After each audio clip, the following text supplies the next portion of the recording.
사도들의 손으로 민간의 표적과 기사가 많이 되매 믿는 사람이 다 마음을 같이하여 솔로몬 행각에 모이고 그 나머지는 감히 그들과 상종하는 사람이 없으나 백성이 칭송하더라. 믿고 주께로 나오는 자가 더 많으니 남녀의 큰 무리더라. 심지어 병든 사람을 데리고 거리에 나가 침대와 요 위에 누이고 베드로가 지나갈 때에 꼭 그림자라도 네게 덮일까 바라고 예루살렘 근업 허다한 사람들도 모여 병든 사람과 더러운 귀신에게 귀름 받는 사람을 데리고 와서 다 나음을 얻으니라. 할렐루야.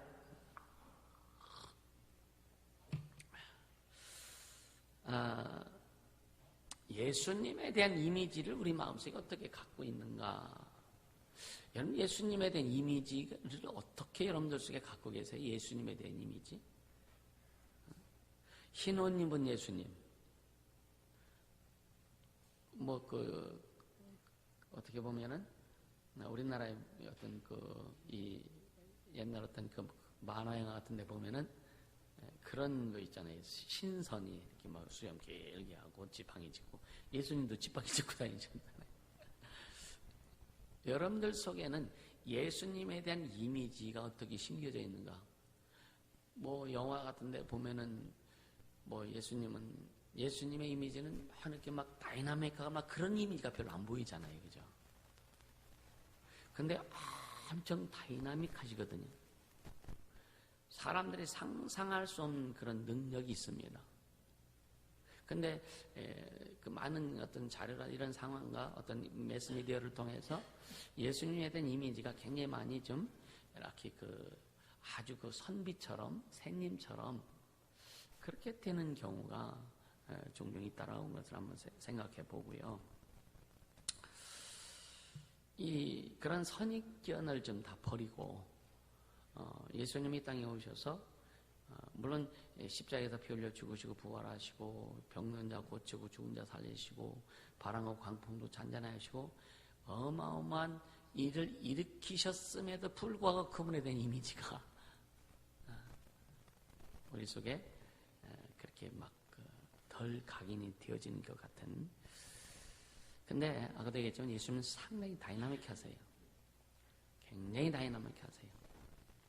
해를 받으셨지만 다른 사람을 해를 안 하신 것이지 욕을 먹지만 또 욕하시지 않은 거죠. 이 하나님의 선한 성품 중에 하나입니다. 이건 하나님의 선한 성품이기 때문에 그런 거고. 그러나 불의를 보시면서 참지 않으셨거든요.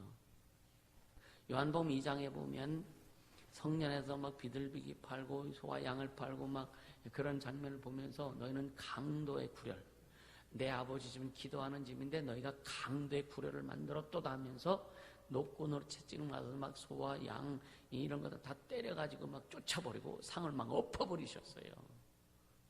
엎어버리셨거든요. 누가 그런 짓을 할 수 있을까? 쉽게 얘기하면 누가 감히 그런 행동을 할 수 있을까? 그렇잖아요. 굉장히 막 의분이죠. 의분. 화를 내셔요. 그리고 누가복음 4장에 보면은요, 예수님을 많은 사람들이 예수님 데리고 새로 건설된 동네에 새로운 이제 어떤 산을 깎더니 해가지고 동네를 만들었단 말이에요. 신도시를 만드는 거예요. 신도시를. 근데 낭떠러지에서 밀어 떨어뜨려서 죽이려고 했는데 예수님은 그렇게 하는 사람들을 그 가운데를 유유히 지나갑니다. 아무도 손 못 댑니다. 생각해 보세요. 그 예수님의 그 얘기에서 풍겨져 나오는 그 포스는 말할 수 없는, 어떤 사람도 손을 댈 수 없는 그 포스가 있는 거예요. 할렐루야. 아무도 손대는, 아니 예수님을 끌고 가서 거기서 낭떠러지에 떨어뜨려서 죽이려고 했는데 예수님은 유유히 그냥 그 길을 쫙 지나오세요. 아무도 예수님과 눈도 못 맞춰. 예수님의 옷자락 하나도 잡을 수 없는 그 예수님에게서 흘러나오는 그 능력들, 그 힘, 이 에너지는 이런 말할 수 없는 거죠. 할렐루야. 자, 한번 고린도후서 한번 11장 한번 같이 볼까요? 고린도후서 11장 23절부터 26절까지 보면은요,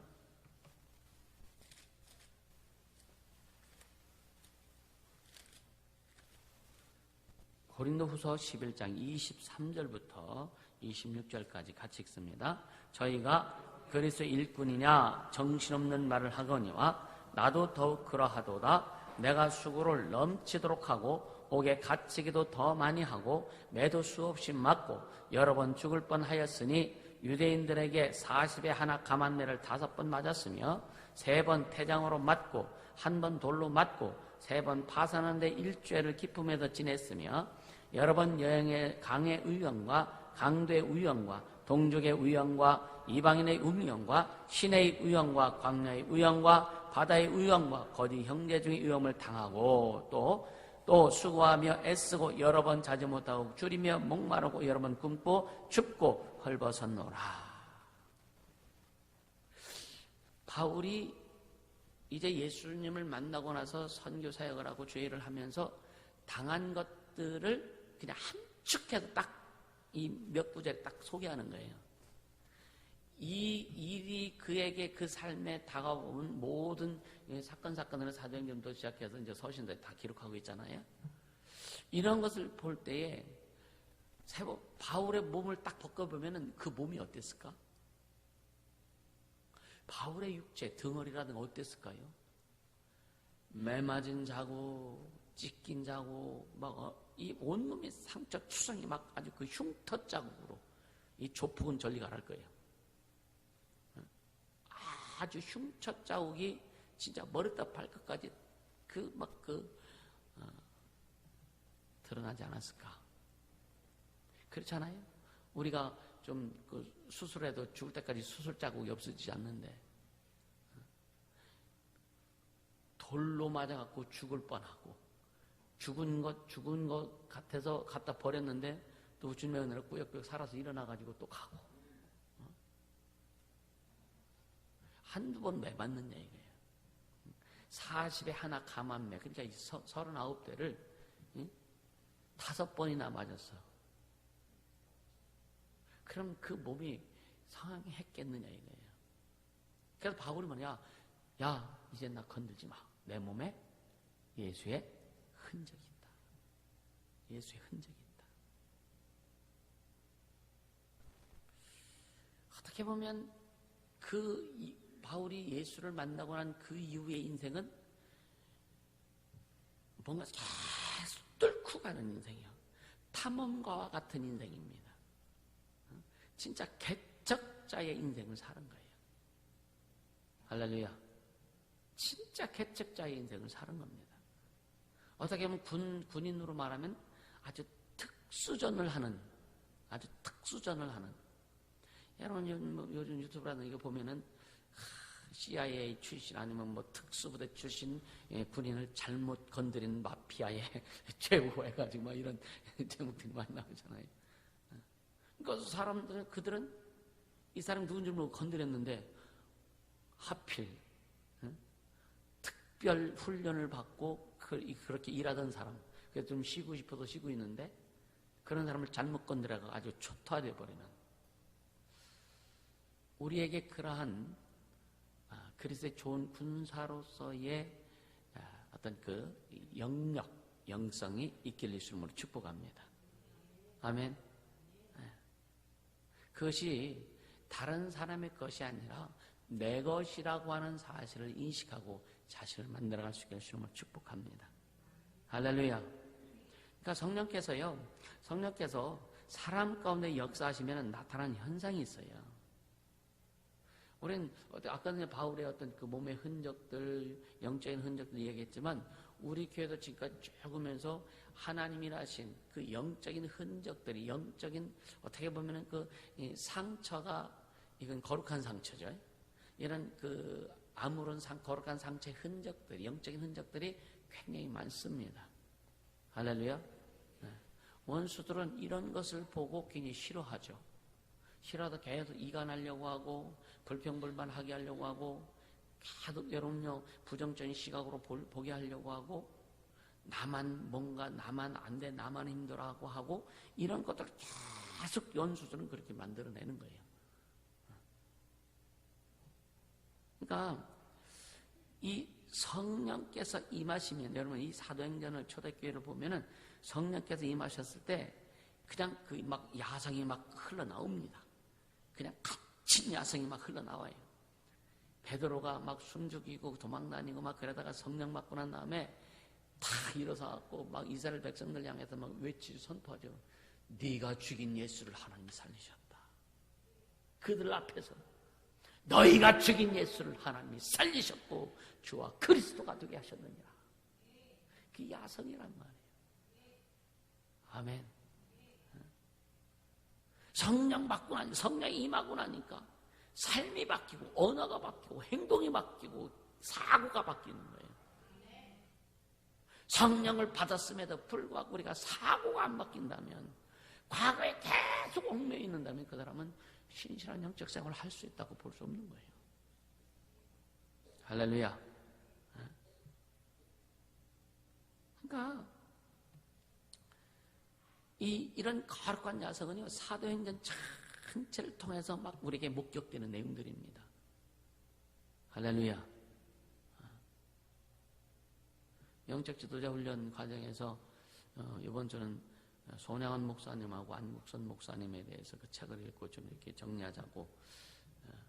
그 보면은, 야, 어떻게 저렇게 할 수 있을까? 이건 영적인 야성이 없으면 할 수 없는 거거든요. 손양원 목사님이 처음 신학교 들어서 전도사로 부임했을 때 부산인가 어디에서 교회 갔는데 가보니까 문둥병 환자들만 있는 거예요. 깜짝 놀란 거죠. 처음 보는 사람들. 하나님 앞에 세 가지를 기도했대요. 첫째는 되게 무서웠대, 그 사람들이. 진짜 문둥병 환자 보면 무서워요. 눈썹이 없어. 눈이 막 이렇게 막 되니까 그 양쪽 눈 그려보세요. 코가 떨어놨고 구멍만 뻥 떨어져 있어. 그러니까 눈 큰 사람들은 눈 크게 뜨면 무섭잖아요. 그죠? 그들은 눈 크게 안 떠도 커. 이게 다 없어져가지고 일그러지고, 어떤 사람은 이 손가락이 막 떨어져 나가고 얼마나 무서워요. 그래 하나님 앞에, 하나님 저 사람들 보면 무섭지 않게 해달라고. 무섭지 않게 해달라고. 두 번째는 병든 자들은 냄새가 많이 나요. 어떤 안수 딱 하다 보면은요, 이 사람에게서 막 썩은 내가 확 올라오는 거 있거든요. 아, 이 사람 속에 뭔가 문제가 많구나. 근데 이 문둥자는 몸이 다 썩어가는 병이기 때문에 보통 냄새가 나는 게 아니에요. 주님, 이 냄새가 썩은 냄새가 아니라 좋은 냄새가 되게 해달라고. 그리고 세 번째 기도는 뭐냐? 처음 목회를 이 문둥병 환자에게 주님 교회에 목회하게 하셨으니 내 생이 끝나는 날에도 이 문둥병 환자들을 위한 목회하다가 끝나게 하소서. 근데 주님이 그렇게 다 해주셨어요. 주님 앞에 진실하게 하나님의 나라와 그 영광을 위해서 가지고 마음을 들여 기도하는 것은 주님 반드시 이루신다. 내 욕심 가지고 기도하는 것은 주님 이루시지 않지만, 인간적인 욕심과 인간적인 어떤 목적을 그 우선이라면 주님 이루시지 않지만, 물론 우리에게 필요한 것들 기도하면 주님 이루어주세요. 그러나 그 목적이 뭐냐라고 하는 거예요. 목적이 뭐냐라고 하는 거예요.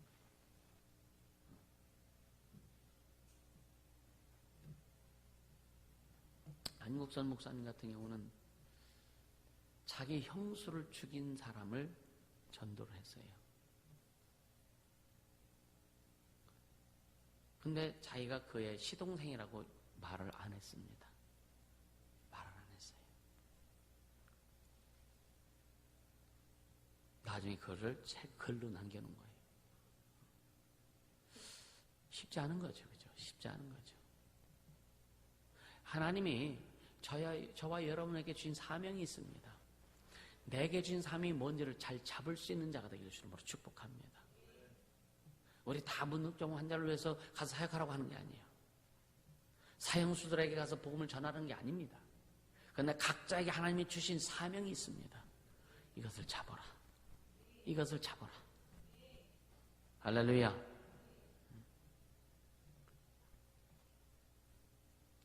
성령 받은 다음에요, 이 사도행전의 초대교회 성도들은요, 성령 받은 다음부터 이 세상과 계속 충돌합니다. 계속 충돌합니다. 세상은 뭐라 그랬어요? 세상은 어둠이라 그랬어요. 어둠. 세상은 죄입니다. 세상은 어둠입니다. 성령 받고 하나님의 생명의 빛을 받은 다음부터는 계속 충돌할 수밖에 없다. 예수 믿는 사람들이 세상 사람과 잘 어울려서 그냥 막 니캉니캉 하는 것은요, 어떻게 보면 물론 복음을 전하기 위해서 하는 것은 좋겠지만, 그러나 충돌되지 않는 것은 뭐냐? 영적인 삶을 살지 않기 때문에 충돌이 안 되는 거다. 영적인 삶을 사는 자는 반드시 충돌하게 돼 있다. 영적인 삶을 사는 자는 부부간에도 반드시 충돌하게 돼 있다. 타협하면 충돌 안 합니다. 타협하면 절대 충돌 안 됩니다. 근데 진짜 영적 생활하는 사람은 부부간에도 충돌될 수밖에 없다. 같이 영적 생활하면 충돌이 안 되겠지만, 한 방향으로 같이 가면 충돌이 안 되겠지만, 한 방향으로 같이 가지 않고 영적 생활을 제대로 같이 하지 않는다면, 성령을 하지 않는다면, 여러분요, 충돌 안 돼요. 그렇게 하지 않으면 충돌 안 됩니다.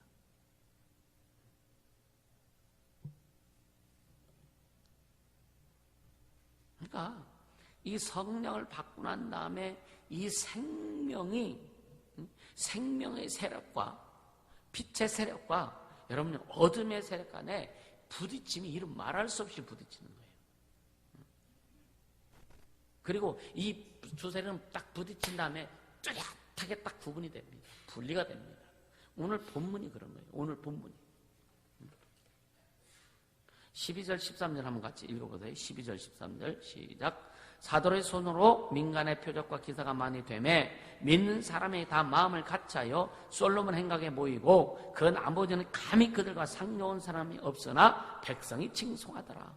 그러니까 사도들이 지금 표적과 기사를 많이 행하고 막 하는데, 그래서 믿는 사람이 다 마음을 같이하여 솔로몬 행각, 이제 사도들과 함께 솔로몬 행각에 모여서 또 뭔가 하겠죠, 그죠? 그런데 13절에 보니까 그 나머지는 감히 그들과 상종하는 사람, 확실히 분리가 되는 거예요. 확실히 분리가 되는 거예요. 할렐루야. 감히 그들과 상종하는 사람이 없으나 그러나 백성들은 그 사도들을 칭송하더라 이거예요. 그러니까 철지가 아주 영적인 것은 여러분요, 중간지대가 없습니다. 영적인 것은 절대 중간지대가 없어요. 하나님의 빛으로 역사하느냐 아니면 어둠으로 역사하느냐, 이 두 개밖에 없는 거예요. 어떤 사람이 하나님으로 하면 세상으로 해서 양다리 걸친다 그래요. 이거는 양다리 걸치는 게 아니에요. 이건 세상에 속한 거예요.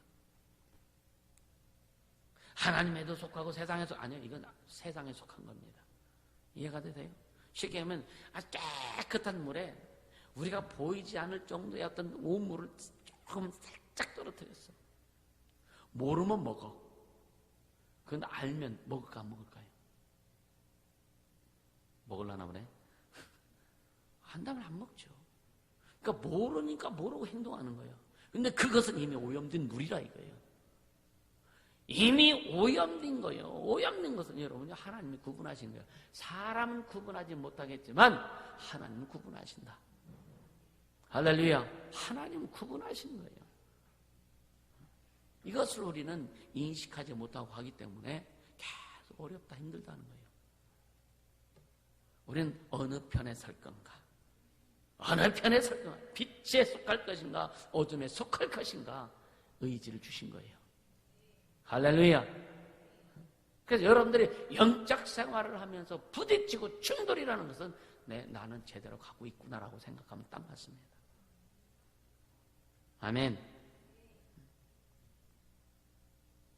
그러니까 복음 앞에서 절대 회색지대는 없다. 중간지대는 없다. 그래서 가끔 물으면 너는 진짜 믿음의 사람이냐 이거예요. 너는 진짜 성령의 사람이냐 이거예요. 너는 진짜 하나님이 역사하시는 사람이냐 이거예요. 이것을 스스로도 분별해보자. 할렐루야. 그러니까 신앙을 심리적 도피처로 생각하는 사람이 가끔 있습니다. 신앙을 심리적 도피처로 생각하는 사람이 가끔 있다 이거예요.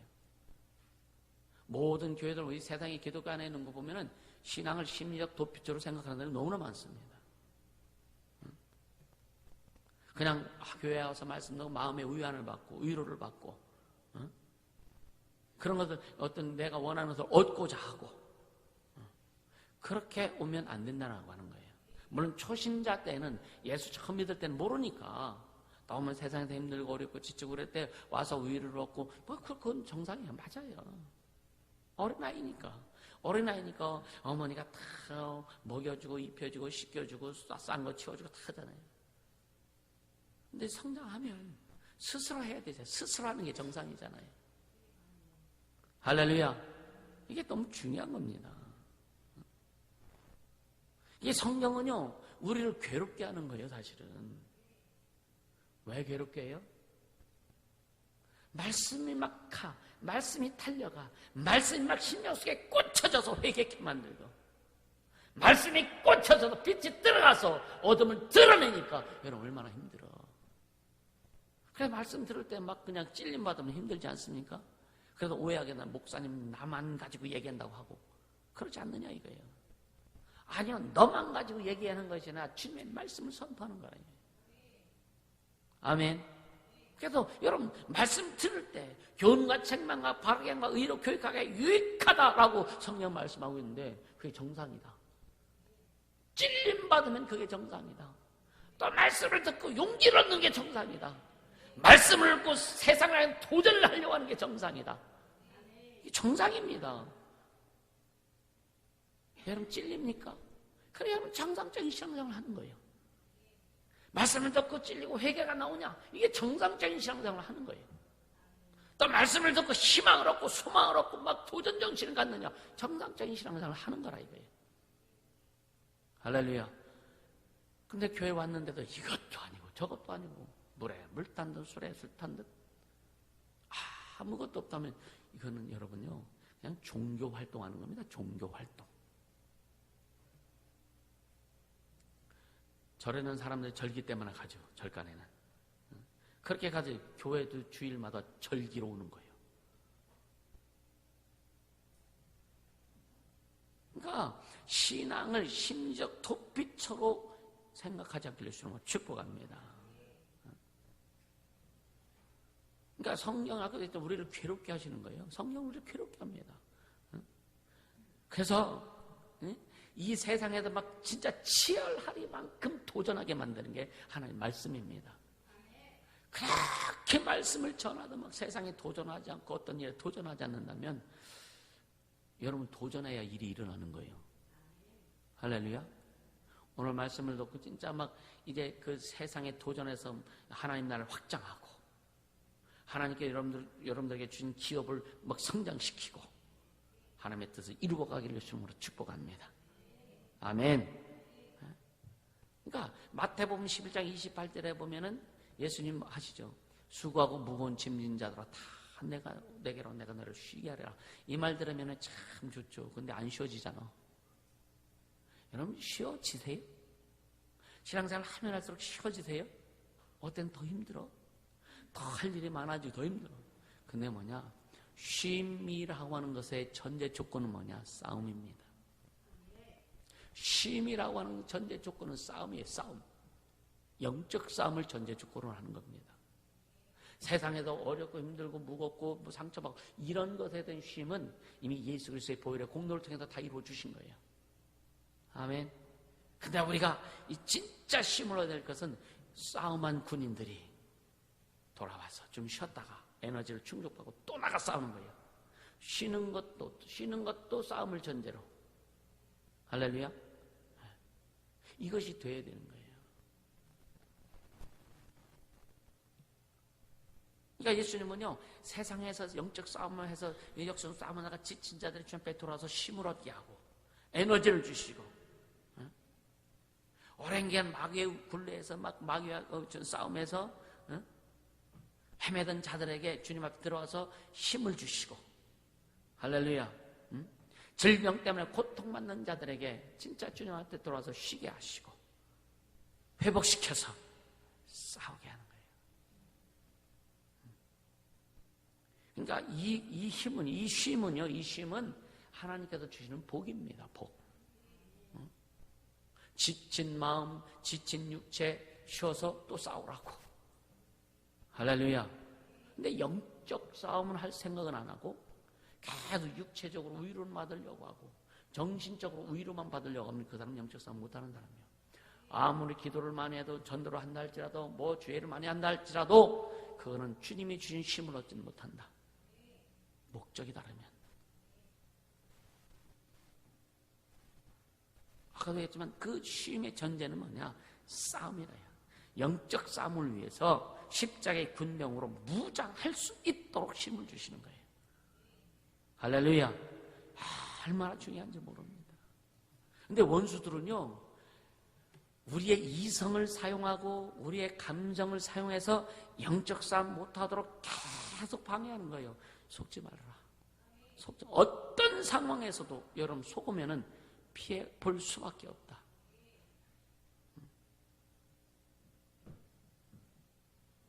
그러니까 쉬고 난 다음에 가서 싸우든지 싸우고 난 후에 와서 쉬든지, 이거는 다 이 쉼은 수고하고 무거운 짐진 자다 다 내게로 와라, 내가 너희를 쉬게 하리라고 한 그 쉼은 전제가 뭐라 그랬어요?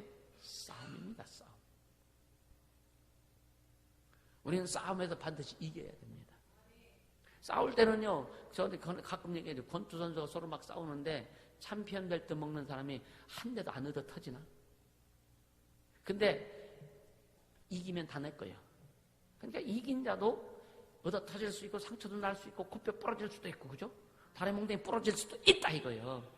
그래서 그런 것을 주님 앞에 와서 쉬어서 취하고 회복하면서 또 싸우러 가기 위해서 우리에게 주님이 쉼을 주시는 겁니다. 그래서 여러분 이 전투함, 그러니까 항공모함 같은 전투함 같은 것들, 배 큰 배들 있잖아요. 그것이 막 나가서 이제 그 임무를 감당하다가 오랜 기간 감당하다가 한국에 돌아와서 쉽니다. 왜 쉬어요? 수리도 하고, 채울 거 채우고. 왜? 전제 조건이 뭐예요? 가서 또 싸우게 하려고. 근데 전투함과 유람선과 차원이 다른 거예요. 우린 유람선이 되지 않기를 주님을 축복합니다. 우린 전투함이 돼야 되는 거예요. 전투하면 싸우다가 침몰하면은 이 국가에서 유공자들 될 수 있지. 유람선 타다가 침몰하면은 개죽음입니다.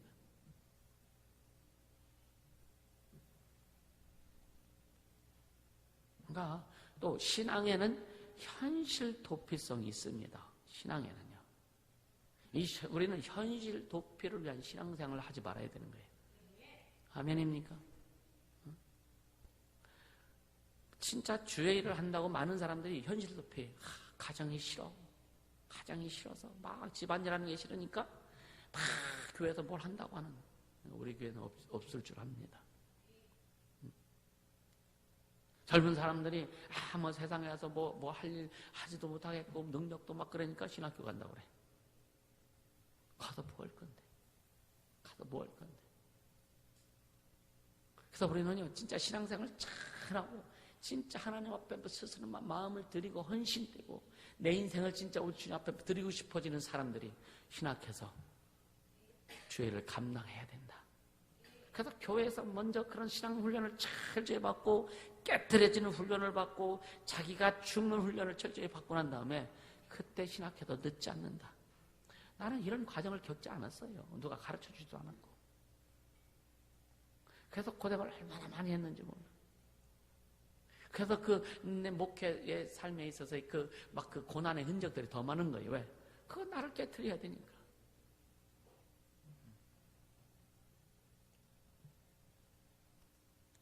그러니까 성적 싸움이 싸우지도 않으면서 쉬겠다고 하는 거예요.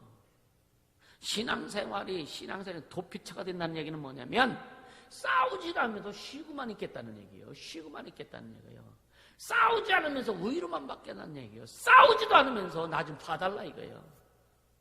또 싸워봤냐 이거예요. 네 문제가 뭔지 싸워봤냐 이거예요. 네가 지금 어떻게 가는지 생각해보고 싸워봤냐 이거예요. 싸워보지도 않고 여러분요 쉬겠다 이거예요. 위로받겠다 이거예요. 이게 뭐냐, 신앙의 도피잖아 이거예요. 그러면서 항상 사람들은 뭐냐, 자기 상처를 말해요. 자기 상처를 말하면서 여러분요 위로해달라고 하는 거예요. 나만 봐달라고 하는 거예요. 그럼 항상 나는 힘들어라고 하는 거예요. 우리는 힘들지만 힘들지 않는 자 되길 예수님을 축복합니다. 아멘. 봄에도 힘들고 여름에도 힘들고, 봄에는요 몸이 나른해서 힘들어, 여름에는 더워서 힘들어. 그렇죠? 가을엔 왜 힘들어? 겨울엔 추워서 힘들고, 가을엔 단풍 구경 못 가서 힘드나? 다른 사람, 세상 사람 단풍 구경 다니고 그냥 룰루랄라 다니면서 설악산으로 한라산으로 뭐 그냥 지리산으로 막 다니는데, 우리는 교회 나와서 예배드리고 콕 박혀가지고 더나 지하의 땅 속에서 박혀가지고 그래도 힘들어.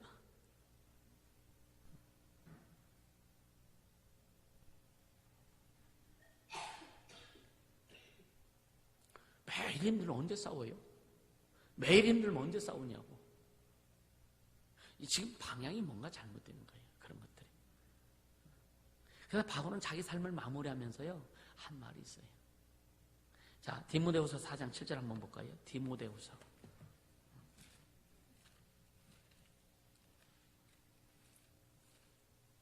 4장 7절. 전 이 말씀이 오늘 어제 새롭게 다가오면서 얼마나 막 뭉클하고 막 가슴이 찡했는지. 7절 시작. 내가 선한 싸움을 싸우고 나의 달려갈 길을 마치고 믿음을 지켰으니. 그 인생을 돌아보면서, 바울이 자기 인생을 돌아보면서 내가 선한 싸움을 싸웠다. 믿음의 선한 싸움을 싸웠다. 믿음을 지켰다. 우리 이 고백이 있어야 되지 않을까? 할렐루야. 이 고백이. 그러니까 8절에 보니까 이제후로는 나를 위하여 의의 면류관이 예비되었으므로 주 곧 의로우신 재판장이 그날에 내게 주실 것이니 내게만 아니라 주의 나타나심을 사모하는 모든 자에게니라. 여러분에게도 이렇게 되기를 주름으로 축복합니다. 아멘. 선한 싸움의 인생. 이게 뭐야? 싸운다 이게. 선한 싸움. 하나님이 역사하시는 싸움. 하나님의 선함을 나타내는 싸움. 하나님의 생명을 드러내는 싸움. 그 하나님의 빛을 나타내는 싸움. 선한 싸움을 싸우자. 지금 나는 선한 싸움을 싸우고 있는가? 아니면 내 아픔, 내 상처 이것만 가지고 붙들고 있는가? 그러니까 지금 여러분 내 삶을 정의해야 한다면, 여러분의 삶을 지금 정의해야 한다면 무엇이라 하겠느냐 이거예요. 내 삶에 진짜 진실한 영적 싸움을 지금 하고 있는 사람인가? 그런 신앙생활을 하고 있는가라고 한번 스스로 한번 진단해 볼 수 있기를 주님은 축복합니다. 그러니까 하나님이 우리를 이 땅에서 부르신 이유가 있어요. 왜 부르셨을까? 왜요? 왜 부르셨어요? 계속 얘기했잖아요. 왜 부르셨어요? 싸우라고. 부부간에 싸우라고 하는 게 아니에요. 부부 싸움 하라고 아니에요. 성도 간에 싸우라고 하는 게 아니에요. 마귀를 대적해라. 귀신을 박멸해라. 어둠을 몰아내라. 닫힌 세계를 깨뜨려라. 영적 싸움하라고 우리를 부르셨다는 거예요. 그래서 우리는 영적 싸움이라고 하는 것에 대한 그런 정의를 내리길 바랍니다. 영적 싸움에 대한 그 개념 정리가 확실히 되어져야 되는 거예요. 그래서 지쳐도 싸우다가 지친 사람은 주님께 와서 힘을 얻어라. 힘을 얻고 에너지를 충전해서 또 가서 싸워라. 그러니까 우리는 계속 주님으로부터 충전을 받는 거예요. 때로는 싸우면서 충전을 받습니다. 여러분요, 전투기들 공중급유를 받아요. 그죠? 우리는 그렇게도 합니다. 싸우면서 주님 앞에 힘을 얻고 능력을 받고 계속 하는 경우도 있다 이거예요. 할렐루야. 싸우자. 부부싸움 하지 말고. 그러니까 우리의 믿는 사람들의 인생은 선한 싸움을 하는 인생이다. 진짜 선한 싸움을 하는 인생이다. 여러분들이 지금 싸우고 있는 주제가 뭐냐 이거예요. 여러분들이 지금 싸우고 있는 주제가 뭐냐 이거예요. 그 노래죠. 당신은 사랑받기 위해 태어난 사람. 예수님의 사랑 그만큼 받았으면 됐지. 뭘 또 받으려고 그래요. 예수님의 사랑이 부족한가요? 여러분 여러분 예수님의 사랑이 부족합니까? 예수님이 자기를 막 죽이면서 우리를 사랑하신 그 사랑이 부족해요? 그래서 다 막 사랑을 받으려고 하고 관심 받으려고 합니까? 그 사람은 예수의 사랑이 없는 거예요. 그러면 우리는 예수님의 사랑만으로 충분하지 않을까? 이제 그 사랑 가지고 나눠주는 사랑을 해야 되지 않을까? 아멘. 아멘. 누가 나를 위해서 죽어요? 누가 나를 위해서 죽어요?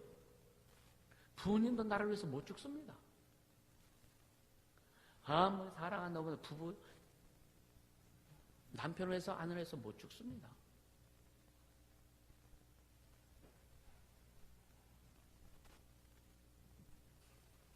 어떤 남편이 죽었는데 화장실에 가서 웃었다며. 아니, 그런 얘기도 있잖아요. 그러니까 우리는요, 예수님의 사랑을 받은 것을 인식해라. 그 사랑이면 충분하다. 그 사랑, 예수님의 사랑이면 우리 심령에 흘러차고 넘친다. 인식해라 이거예요.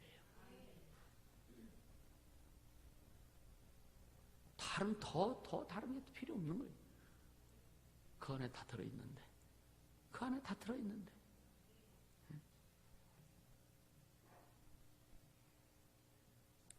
그래서 이제는 좀 파이터가 되라. 좀 싸움꾼이 좀 되자. 싸움꾼. 영적 싸움꾼 되자. 시라소니가 아니라 영적 싸움꾼 되자. 할렐루야. 우리 학생들 참더라.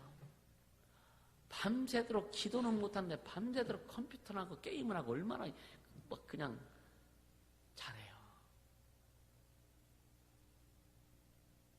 진짜 주와 복음을 해서 진짜 이제 싸움꾼으로 좀 변하기를 예수님을 축복합니다. 그것을 주님의 사랑을 힘입어서 영적인 싸움꾼이 되기를 예수님을 축복합니다.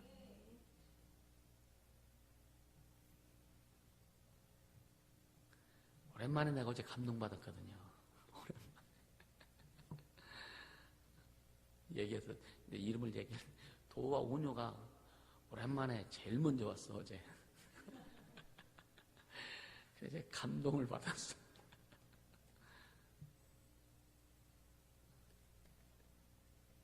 이번 주에 일찍 와. 근데 목요일 날도 오면 참 좋겠어.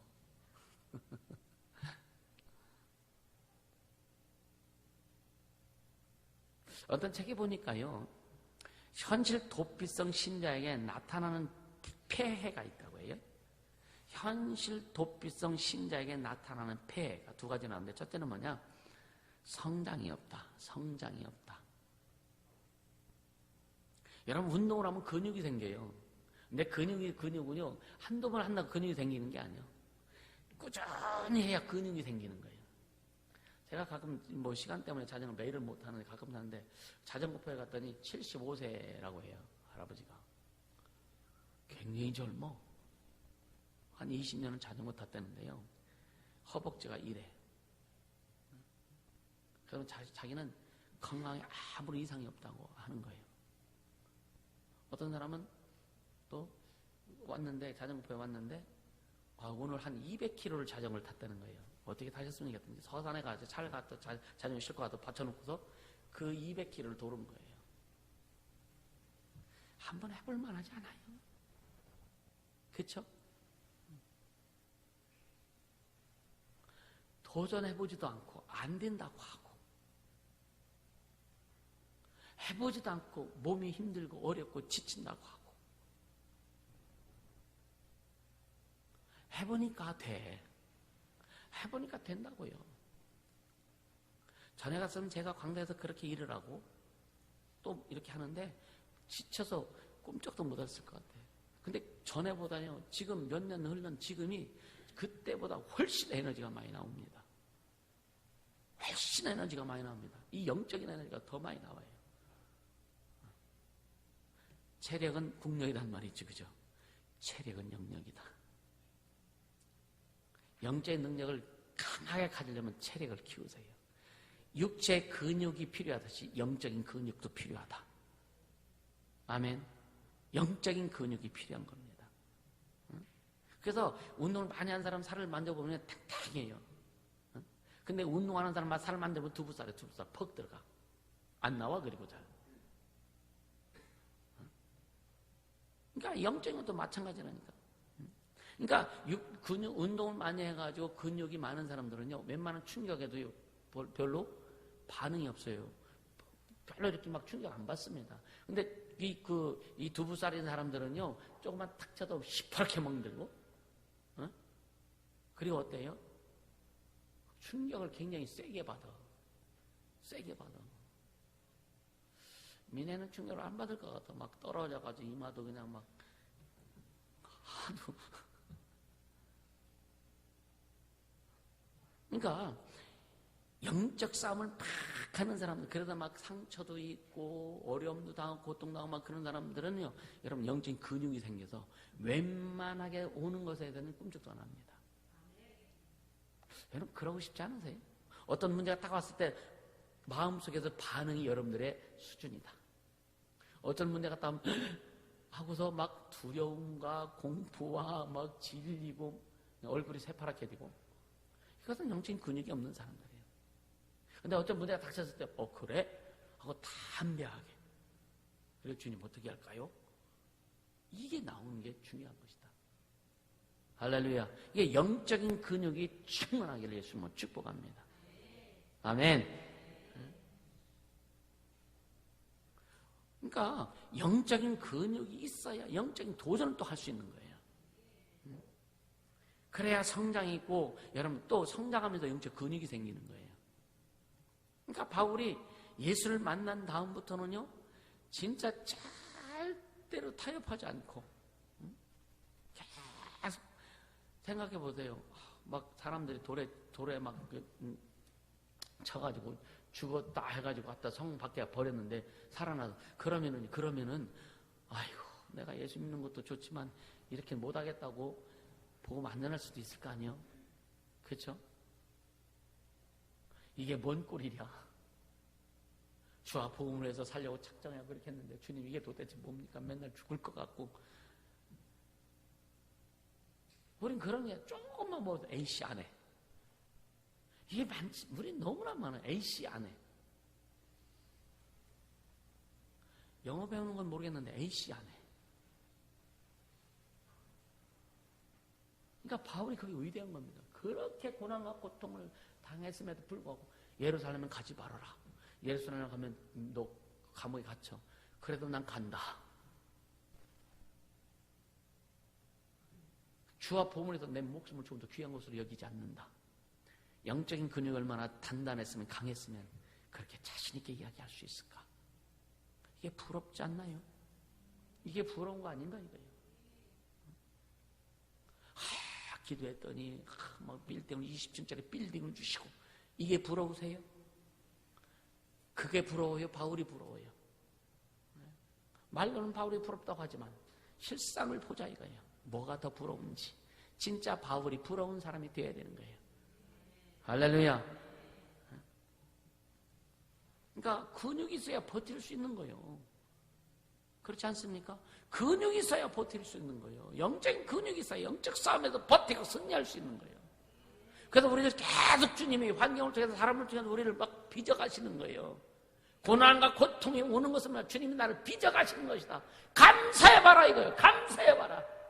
내가 어려울 때 한번 감사해봐라. 힘들고 고통스러울 때 진짜 감사해봐라. 주님 나를 얼마나 빚으시는지 경험이 될 것이다 이거예요. 감사는 그냥 맨날 불평불만 하고 누구 탓하고 누구 탓하고 누구 탓하고 해보라 이거예요. 그게 영적으로 빚어지나 안 빚어집니다. 나도 지금까지 그렇게 했더라면 못 오죠. 교회 못하죠. 할 수가 없죠. 주님 우리의 마음을 아셔야. 주님 우리의 중심을 아신다 이거예요. 그래서 감사한 거예요. 사람들은 오해하고 사람들은 모를지라도 주님만 아셔. 그래서 감사한 거예요. 그래서 버티고 갈 수 있는 거예요. 바울이 그런 마음이 아니었겠느냐 이거예요. 주님만 아시지. 나의 가는 길 주님은 아시지. 할렐루야. 그러니까 성도가 영적인 근육 무력증에 빠지는 것은요, 도전하지 않기 때문에 그런 거란 말이에요. 도전하지 않기 때문에. 우리 학생들 영적인 무력증에 빠지는 이유는 뭐냐? 도전하지 않기 때문에.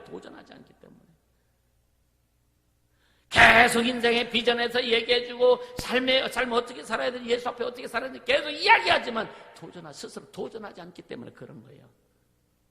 그래서 이 핑계 저 핑계 다 됩니다. 도전하지 않기 때문에. 도전해라. 아멘. 그러니까 영적 싸움을 피해가려고 하는 거예요. 피하면 여러분요 절대 싸움에서 이길 수 없어요. 그래도 지혜롭게 해야지. 그건 지혜가 아니에요. 싸움은 피해가는 게 지혜야. 싸움은 싸워서 이기는 게 지혜예요. 아멘. 귀신을 쫓아내는 게 지혜고, 마귀를 박살내는 게 지혜고, 환경의 문제들을 파헤쳐서 끄집어내서 이기는 것이 지혜고. 할렐루야. 하나님 우리 싸우라고 부르셨는데 싸우지 않으면요 성장도 할 수 없지만 여러분요 스스로 버틸 능력도 없는 거예요. 그러니까 불 파고 들어가는 거예요. 두 번째는 뭐냐? 영적 현실 도피성 신자에게 나타난 두 번째 폐해가 뭐냐? 첫째는 뭐라고 그랬어요? 성장이 없다. 두 번째는 뭐냐면은 영적 전염병을 퍼뜨린다. 이게 내가 하는 말이 아니에요. 어떤 책에 이게 기록되어서 그렇지. 그러니까 주변 사람들에게 나쁜 영향력을 주는 거예요. 나쁜 영향을 줍니다. 근데 본인은 그걸 몰라. 나쁜 영향을 주는데 그건 몰라. 여러분 썩은 이빨이 생기면요 빨리 처리해야 돼요.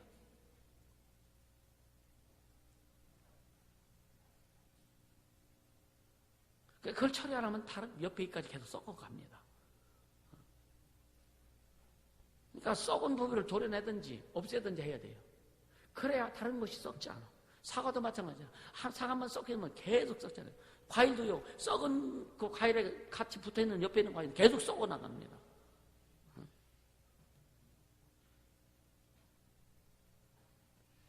그러니까 현실 도피적인 사람은요, 여러분 자기도 여러분요 절망해요, 패망해요. 그러니까 낭망하게 되는 거예요. 그것이 여러분 재앙이라는 것이 막 그냥 엄청난 뭔가 내려서 그냥 하늘에서 죽음의 신 내려와서 이게 재앙이 아니에요. 성장하지 않는 게 재앙입니다. 자기도 재앙이에요. 다른 사람도 재앙을 가져다 주는 거예요. 이게 뭐냐? 여러분, 그러니까 여러분 그 신종 이거 뭐야? 우한 코로나 이게 뭐예요? 계속 전염되잖아요. 나만 죽으면 되는데 다른 사람도 계속 죽게 만드는 거잖아. 우리는 분명히 성경의 십자가의 군병이라고 그랬어요. 그리스도의 좋은 군사라고 그랬습니다. 우리는 하나님의 전사예요, 전사. 아멘. 그러니까 초대교회 성령의 역사하시는 이 사실, 오늘 본문을 통해서도 마찬가지고, 성도들은요 이 영적 싸움에 두려워하지 않습니다. 영적 싸움에 두려워하지 않습니다.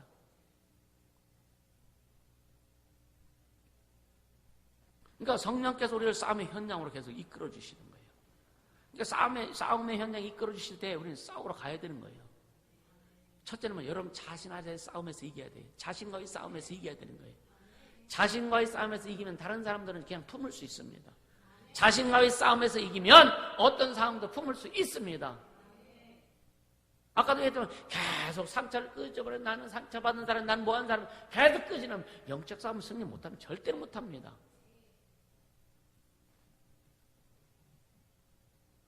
근데 자기는 상처를 주는 것을 또 몰라. 사람들이. 상처는 받는 건 알지만 상처 주는 것은 몰라. 내가 다른 사람에게 상처 준다는 사실도 우리는 인식할 수 있어야 된다. 할렐루야.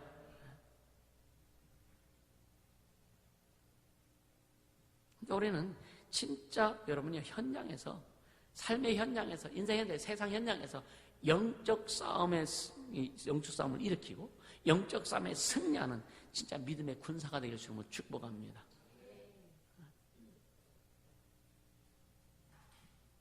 한번 생각해보면 나는 지금 무엇에 도전하고 있는가 한번 생각해보자. 나는 지금 무엇에 도전하고 있는가? 사람들이 왜 기도하지 않는지, 왜 기도가 식어가는지 아십니까? 도전 안 해서 그런 거예요. 도전하면 기도가 살아나요. 도전하면 기도가 힘이 써집니다. 도전하면 기도 시간이 즐거워요. 도전하면 기도하는 게 행복합니다. 도전해야 돼요. 도전해야 되는 거예요. 도전하고 열망하고 열정을 가지고 나가보세요. 그럼 더 기도하고 싶고. 왜? 내 힘을 하니까 성령의 인도를 받아야 되니까. 할렐루야.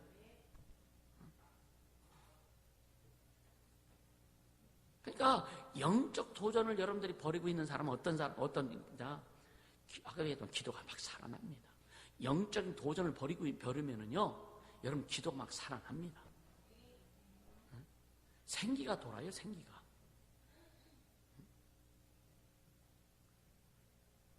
성령 하나님이 주신 막 이 에너지가 막 차고 올라옵니다. 이것은 여러분들 경험한 분들도 많이 있을 거예요. 옛날에 경험한 것은 옛날이요. 지금 경험해야 되는 거예요. 오늘 경험해야 되는 거예요. 그래서 결국은 그런 사람들은 결국 뭐냐? 도전하는 자에게 하나님께서 영광과 기쁨의 그 승리의 맛을 보게 하시는 거예요. 도전하지 않으면, 여러분 싸우지 않는데 무슨 승리의 맛을 봐. 싸워야 이기든지 말든지 하지.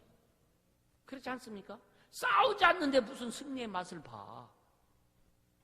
뭔가 일을 해야 이것을 성취감도 느낄 수 있는 거지. 일을 안 하고 난 못해 하면은요, 평생 성취감 못 느낍니다.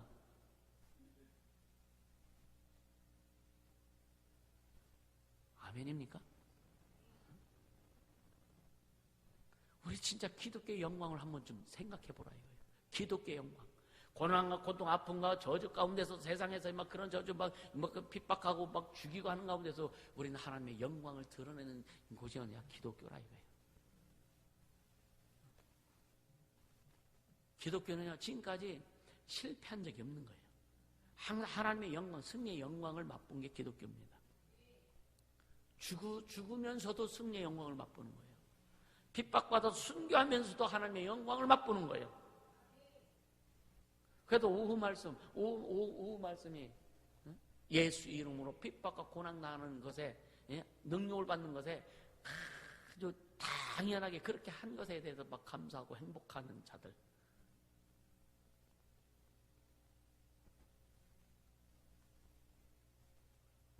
근데 왜 승리하지 못해? 아니, 승리는 싸워야 승리하는 거죠. 이겨야 승리하는 거죠. 도전해야 승리. 도전도 안 하고 싸우지 않는데 무슨 승리요? 기도도 안 해보고서 무슨 승리요? 끝까지 기도해도 주님 이루어 가시는 것을 봐야 내가 승리할 수 있는 거지. 어렵고 힘들지라도 끝까지 사명 감당해봐야 결론을 주님이 주시고 승리케 하시는 것이지.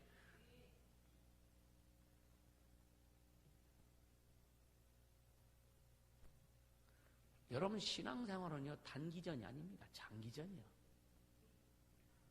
할렐루야. 신앙생활은 절대 단기전이 아니에요. 장기전입니다.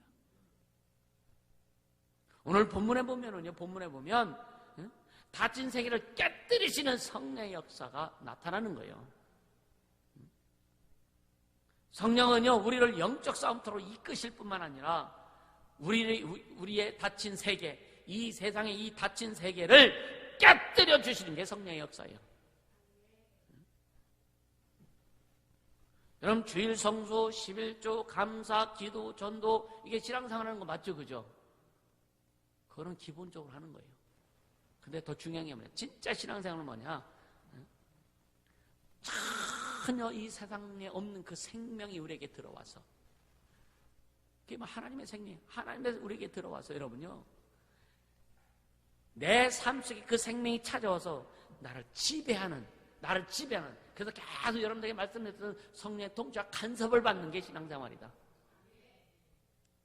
전혀 다른 생명이 우리 안에 들어와서 그 생명으로 날 이끌어가시고 날 지배하시고 통치하고 다스리고 세상에 도전하게 만들고 다친 세계를 깨뜨려버리고 승리케 하는 게 신앙생활이다. 주일 성수하고 11조하고 감사하고 기도하고 뭐 전도하는 거는요, 그렇게 하는 자들이 그냥 나타나는 하나의 현상이에요. 11조 잘하니까, 기도하니까, 전도하니까 나는 신앙생활 잘한다, 착각하지 않기 바랍니다. 하나님의 생명 역사가 내 안에 얼마만큼 막 발동하고 있느냐, 이 세상을 향해서 얼마만큼 내가 도전하고 있느냐, 이 세상에 닫힌 세계를 얼마만큼 깨트리려고 내가 애쓰고 있느냐.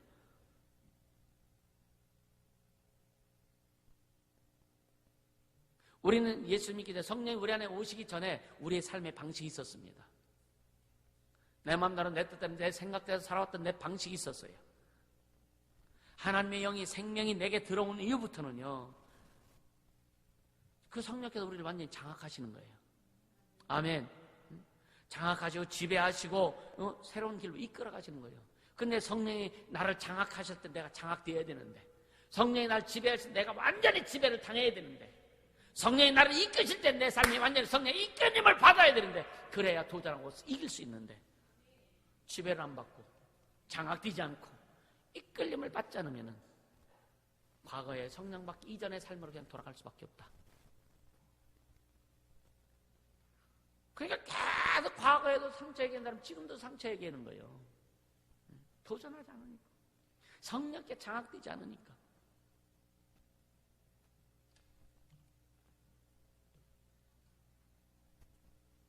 그러니까 이 생명의 역사는, 성령의 역사는요, 기존에 우린 상식적인 세계, 닫힌 세계를 깨트리는 힘이 있는 겁니다. 여러분 많이 깨트려지기도 했습니다. 더 확실히 깨트려지자. 더 확실히 깨트려지자. 오늘 본문 전체 그거예요. 한번 본문 한번 같이 읽자고요. 시작. 사도들의 손으로 민간의 표적과 기사가 많이 되매 믿는 사람이 다 마음을 같이 하여 솔로몬 행각에 모이고, 그 나머지는 감히 그들과 상종하는 사람이 없으나 백성이 칭송하더라. 믿고 주께로 나오는 자가 더 많으니 남녀의 큰 무리더라. 심지어 병든 사람을 메고 거리에 나가 침대와 요위에 누이고 베드로가 지날 때에 혹 그 그림자라도 네게 덮일까 바라고, 예루살렘 그듭 허다한 사람들도 모여 병든 사람과 더러운 귀신에게 괴로움 받는 사람을 데리고 와서 다 나음을 얻으니라. 전혀 새로운 거 아니에요, 이게. 그들에게서는 전혀 새로운 일들입니다, 지금.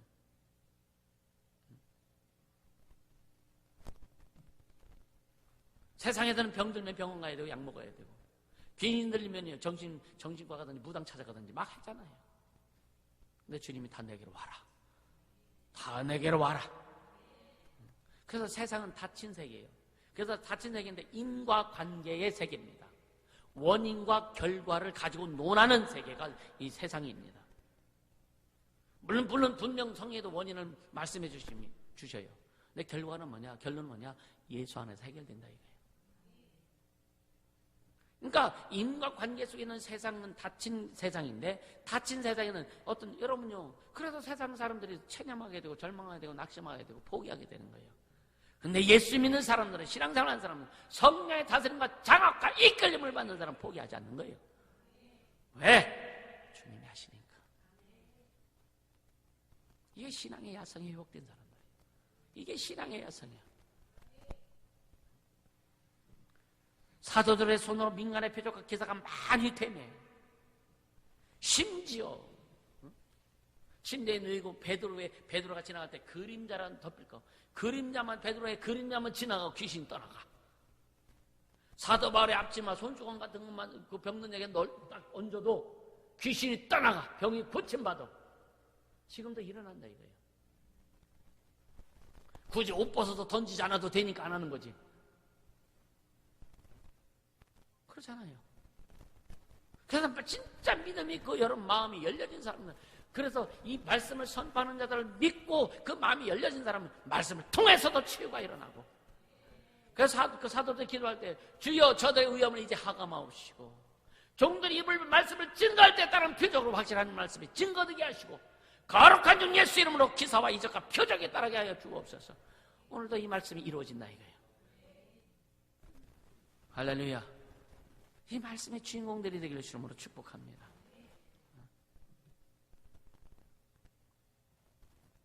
이게 오늘 본문은요, 사람들의 상식 세계에서 벗어난 일들이요. 우린 이 기독교 신앙은 인간의 세상의 상식과 전혀 상관없다. 상식을 벗어난 신앙생활이다 이거예요. 근데 자꾸만 그래야 되지, 그렇게 해야 되지, 가정이라면 뭐라면 그렇게 해야 되지. 그 상식적인 얘기 가지고 우리 신앙생활 하려고 하지 말아라. 상식적인 말씀으로 관계를 만들려고 하지 말아라. 하나님이 기뻐하시는 하나님의 말씀대로 예수님 원하시는 대로 부부가 성령으로 하나가 될 줄 싸워라. 싸워야 되는 거예요. 주님은 싸우라고 하셨어요. 그래서 예수님 뭐라 하셨어요? 내가 화평을 주러 온 줄로 아느냐? 싸움하게 하려고 왔다. 부모와 자식이 싸움하게 하고, 어미와 딸이 싸움하게 하고, 아버지와 아들이 싸움하게 하고. 왜? 주님을 따라하지 못하면 싸움해야 할 수밖에 없다 이거예요. 영적으로 할 때는 싸움을 합니다. 힘들어도 어렵고 지치고 막 그래도 싸움을 합니다. 그래서 주님을 따라가려고 짝짝 하는데 영적으로 근육이 빠지고 성령의 충만한 성령의 인도하심이 빠지고 자기 생각이 들어가다 보니까 이제는 타협하기 시작하는 거예요. 타협하기 시작하는 거예요. 그래 기도 안 합니다. 타협하니까 지 마음대로 하는 거예요. 타협하니까 지 마음대로 얘기하는 거예요. 타협하지 말라 이거예요. 제가 물론 이 말할 때 가족들한테 때론 미안하기도 하죠. 가족을 내치고 난 가겠다. 이건 내 주님 앞에 고백한 믿음의 고백이라 이거예요. 그러다 가족을 다 버립니까? 가족을 어떻게 버려? 가족을 여러분 어떻게 버려야 돼요? 세상 사람들은 가족도 버립니다 사실은요. 그런 자세를 가지고 가야 하나님의 보존이 있어요. 그런 자신과 나도 버리고 그런 마음을 가지고 자세를 가지고 가야 나를 따르거든 네 십자가를 지고 나를 따르려거든 다 버리라 그랬잖아. 내 말이요? 이게 주님 말씀 아닙니까? 아비도 버리고 어미도 버리고 자식도 버리고 전토도 버리고 다 버리고 나를 따르는 자는 100배를 받는데 하나님이 축복하신다 이거예요. 그거는 보지 않고 하나님이 축복하신다는 보지 않고 버린다는 것에만 아주 꽂혀가지고 그럴 수 있냐고. 그럴 수 있어요. 그게 주님이 보실 때 정상이다. 그것이 주님이 보실 때 정상이라 이거예요. 그럼 사람이 볼 때 정상으로 살아갈 것이냐 주님이 보실 때 정상인 신앙으로 살아갈 것이냐 결단은 자기가 하는 거예요. 그 말씀은 뭐냐? 네가 결단하라 이거예요. 네가 결단하라 이거예요. 이 말씀이라 이거예요. 도전이 없는 교회, 도전이 없는 여러분의 성도, 영적인 혁명 못 일으킵니다. 영적인 혁명 못 일으켜요. 우리가 영혼 초청 전도사 주님 아마 기회를 주신 것 같아요. 별로 잘 안 움직이죠. 근데 주님은 이때 중심 보시는 거예요. 중심 보시는 겁니다.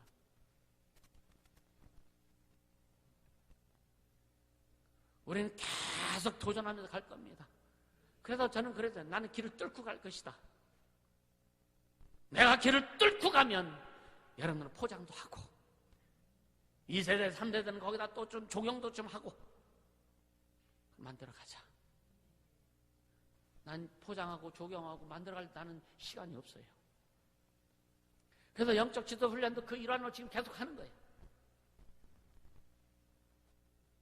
청소년들 영성 훈련 하려고 하는 것도 그 일환으로 지금 하는 겁니다. 준비하는 거예요. 도전이 없이는 여러분 성장할 수 없어요. 도전이 없이는 여러분 하나님의 뜻 이룰 수 없습니다. 여러분 닫힌 세계 속에서 우리는 다 살고 있는 자들인데 닫힌 세계 속에 사는 자들이 얼마나 세상 사람들 얘기하는 거예요. 얼마나 좌절하고 있는지 우리 많이 보잖아요. 자신의 세계에서, 가정에서, 관계에서 나는 상처를 받은 사람이라고 그렇게 계속 주장하는 사람은 그 사람은 절대 행복 없습니다. 상처만을 주장하는 사람은요, 행복 없습니다. 기쁨 없습니다. 이해가 되세요? 이게 뭐냐? 닫힌 세계의 역사이기 때문에 그런 거예요. 닫힌 세계의 역사이기 때문에. 막달라 마리아, 7 귀신 들렸던 막달라 마리아, 예수를 만나고 나서 인생이 바뀌었어요.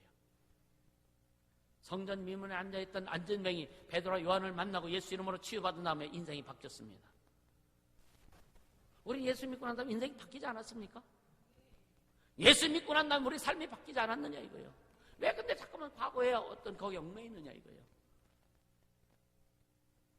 깨트려 나가라 이거예요. 깨트려 나가라 이거예요. 바울이 사도행전 27장에 보니까 배에서 얘기하죠. 유라굴로 광광 만나고 지중해에서 지금 막 파선해갖고 그냥 바다에 수장들 타며. 근데 거기 23, 25절에 보면은요, 바울이 거기 죄수들, 거기에 수많은 사람들이 얘기합니다. 하나님이 절대로 우리 살린다고 하셨다. 나는 하나님을 믿노라. 사자를 통해서 내게 말씀하신 하나님을 나는 믿노라. 믿음의 광선을 그들에게 비춰주는 거예요. 닫힌 세계 속에 있는 사람들에게, 여러분요, 절망하는 사람들에게 빛을 심어주는 거예요. 내게 말씀하신 하나님을 나는 믿노라. 얼마나 담대하게 진지하게 선포했을까. 한 사람도 야유하는 사람 없고, 한 사람도, 여러분요, 그때 바울은요, 죄수라고 똑같은 신분이에요. 죄수 신분이에요. 죄수 신분. 그들이 볼 때는 니나 나나 똑같은데 다 그럴 수밖에 없잖아요. 그죠? 근데 바울이 그런 말을 했을 때에 한 사람도 반박하는 사람도 없고, 절망 가운데 두려움 가운데 있는 사람들에게 희망의 빛이 막 들어가기 시작하는 거예요. 우리는 그런 교회가 되어야 된다. 우리는 그런 하나님의 사람들이 되어야 된다. 할렐루야. 그렇게 되길 예수 이름으로 축복합니다. 그러니까 여러분요, 우리는 어떤 존재인지 좀 잘 깨닫자고요. 그러니까 우리는요, 이 닫힌 세계를 깨트려버리는, 절망 가운데 있는 이 닫힌 세계를 깨트려버리는 하나님의 능력이 도구라는 사실을 잊지 않길 바랍니다. 성도는 세상과 다른 거예요. 성도는 세상과 다른 겁니다. 세상과 전혀 다른 행동으로 살아가는 자들이 성도예요. 세상 사람들 똑같은 방법으로 신앙생활을 한다면 우리는 못합니다. 신앙생활도 해야지 세상 일도 해도 어떻게 못합니다. 성도는 세상 사람과 전혀 다른 삶을 살아가는 게 성도다. 그래서 구별된 자라고, 구별된 무리다라고 하는 거예요. 성도는 구별된 무리다라고 하는 뜻입니다. 구별된 삶을 사는 거예요. 그러니까 성도와 세상과의 세인과 세상 사람과 차이는 결국은요, 다 똑같이 어려움이 와요. 예수 믿는 사람이랑 예수 믿지 않는 사람은 똑같은 어려움이 옵니다. 예수 안 믿는 사람의 어려움이 안 오는 게 아니에요. 어쩌면 더 많이 옵니다. 그러니까 어려움이 있느냐 없느냐가 이 차이가 아니에요. 어려움이 왔을 때에 기도하냐 안 하느냐, 어려움이 왔을 때 무슨 반응을 하느냐, 누구에게 반응하느냐, 이게 문제라 이거예요. 우리가 어려움이 왔으면 난 어떤 반응하느냐 이거예요. 그러니까 이 성도는요, 단기적으로 이겨비치는 결과를 규정할 수 있는 존재가 아니다. 어떤 문제가 우리 성도들은요, 단기적으로 어떤 결과를 딱 규정할 수 있는 게 아니다. 그래서 신앙생활을 장기전이라고 하는 거. 어떤 문제가 왔을 때 그래도 때는 가끔 좀 기다려라, 인내해라, 두고 봐라, 주님이 하실 것이다. 계속 얘기하는 게 뭐냐, 그것 가지고 튀는 게 아니라 이거예요. 근데 닫힌 세계에서는요, 빨리빨리 해야 돼. 빨리빨리 해야 돼. 자기 생각대로, 자기 방법대로, 자기 마음대로 빨리빨리 해야 돼. 그렇게 해결될 줄 알아? 해결 안 됩니다. 계속해서 주님이 그게 그 역사죠. 원수들이 역사하는 거예요. 계속해서. 그러니까 기도하고 또 세상에 도전하고 그리고 세상과 죄는 하나예요. 세상과 죄는 하나입니다. 그러니까 죄와 항상 싸워서 이기는 자가 성도다. 싸울 때 여러분요, 얻어 터지기도 한다고 그랬잖아요. 때로는 죄의 유혹도 받을 수 있는 거예요. 그러나 끝까지 싸울 때 이긴다. 이게 세상 사람과 다른 점이다 이거예요. 아멘입니까? 그래서 신 파이터가 되라. 죄와 싸우는 자가 되라. 세상과 싸우는 자가 되라. 할렐루야. 그러니까 이 닫힌 세계를 깨기 위해서 우리는 도전해야 되는 거예요. 아멘. 그러니까 여러분, 믿음의 크기는 주변 분위기와 상관없는 겁니다. 큰 교회 사람들은요, 믿음이 다 좋은 거 같죠. 절대 그렇지 않습니다. 많은 교인들 속에 숨어버리는 사람들이 너무나 많아요. 자기도 선교 안 하면서 다른 사람이 선교하니까 자기도 선교하는 것처럼 착각하고, 많은 사람들이 기도하니까 자기는 기도 안 하면서 기도하는 것처럼 착각하고, 우리는 다 드러나지, 사람이 적으니까. 어쩜 이게 복이다. 다 드러나는 게 복이다. 왜? 속속들이 주님이 개입하시잖아요. 또 사람들이 왜 이렇게 예수 믿는 이렇게 어려워? 왜 이렇게 어려워? 그렇게 얘기하는 경우도 많죠, 그죠? 왜? 깨트려야 안 어려워요. 깨트려야. 안 깨트려지니까 어려운 거예요. 자기 안에 닫힌 세계를 깨트리지 않으니까 어려운 거예요. 깨트려지면 안 어렵습니다. 그래서 닫힌 세계를 깨트려. 자신 안에 닫힌 세계를 깨트리고, 또 이 세상에 닫힌 세계를 깨트리면 나가자. 할렐루야. 그러니까 지금까지요, 저도 그래. 나도 닫힌 가문에서 살았어. 내 인생 닫힌 인생이었었어요. 아무리 몸부림쳐도 어렵고 힘들었던 그 인생. 그 세계를 깨트리면서 지금까지 온 거예요. 물론 그렇게 오는데 실수 없었겠습니까? 잘못한 거 없었겠어요? 있죠, 많죠. 주님 그걸 보시는 것이 아니라 계속 도전하면서 주님 사랑하고 하나님의 뜻 이루려고 성령의 역사, 성령의 통치 간섭받으려고 애쓰는, 그걸 더 주님이 중하게 보시더라. 여러분, 의지를 세울 수 있기를 주님을 축복합니다. 성령의 인도하심을 구할 수 있기를 주님을 축복합니다. 우리 교회도 마찬가지예요. 우리 교회 여러분이 영적 싸움의 흔적이 굉장히 많습니다. 진짜 영적 싸움의 흔적이 굉장히 많습니다. 하늘나라에 하나님이 기록한 장부책에 보면은 속도를 기록해 놓으셨을 거예요. 예수 걷는 교회 해가지고 진짜 막 처음 시작할 때부터 해가지고 막 이 지역을 위해서 기도하고 영들 정리하고 그런 영적 싸움의 흔적들이 얼마나 많습니까? 그럼 그 영적 싸움의 흔적, 영적 싸움을 이루어가는 역사에 여러분들이 길목에서 함께한 여러분들이에요. 이제 온전히 새롭게 출발할 수 있기를 축복합니다. 할렐루야. 여러분요, 어떤 사람은 이 흔적을 보고, 때로는요, 상처의 아픔의 흔적을 보고 자꾸만 생각해서 스스로 아파하는 경우가 있어요. 이것은 성장도 안 되고, 여러분요, 오늘의 영적 싸움에서 질 수밖에 없다. 그것을 기쁨으로 여길 수 있길 바랍니다. 그를 감사로 여길 수 있기를 축복합니다. 결론적으로 예수를 믿는다는 것은요, 세상과 다르게 산다는 거예요.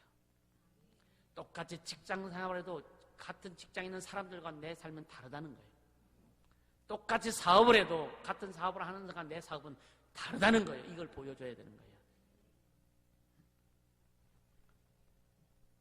우리는 이 닫힌 세계에서 뭔가 다른 모습을 보여줘야 되는 거예요. 할렐루야. 그럴 때 사람들이 감동하는 거죠. 그러니까 비록 백성들이 따르지 않았지만, 그죠? 따르지 않았지만 믿는 사람들을 칭송했다고 오늘 본문에 기록하고 있는 거예요. 우리는 이렇게 닫힌 세계를 깨트리는 파이터로 칭송받는 성도의 모습이 되기를 예수님을 축복합니다. 우리 교회가 핍박을 받을지라도, 고통을 고난을 받을지라도 하나님이 인정하시는 교회예요. 또 많은 사람들이 칭송하는 교회, 그렇게 되기를 예수님을 축복합니다. 오늘 주신 말씀을 붙들고 진짜 성령으로 말미암아 진짜 믿음으로 일어설 수 있기를 예수님을 축복합니다. 그리고 이제 진짜 거친 야성을 가지고 여러분요, 세상과 싸우고 죄와 싸우기를 예수님을 축복합니다. 거친 야성으로 도전할 수 있길 바랍니다. 할렐루야. 쉼의 목적은 싸움이다. 우리 모두 그렇게 되기를 예수님을 축복하며 이 시간 기도합니다. 믿음의 선한 싸움을 싸우겠습니다. 성령님 역사하소서. 신앙의 야성으로 닫힌 세계를 깨뜨리고 기도하겠습니다. 성령님 역사하여 주옵소서. 도전하며 가겠습니다. 영적인 혁명을 일으키며 가겠습니다. 역사하여 주시옵소서.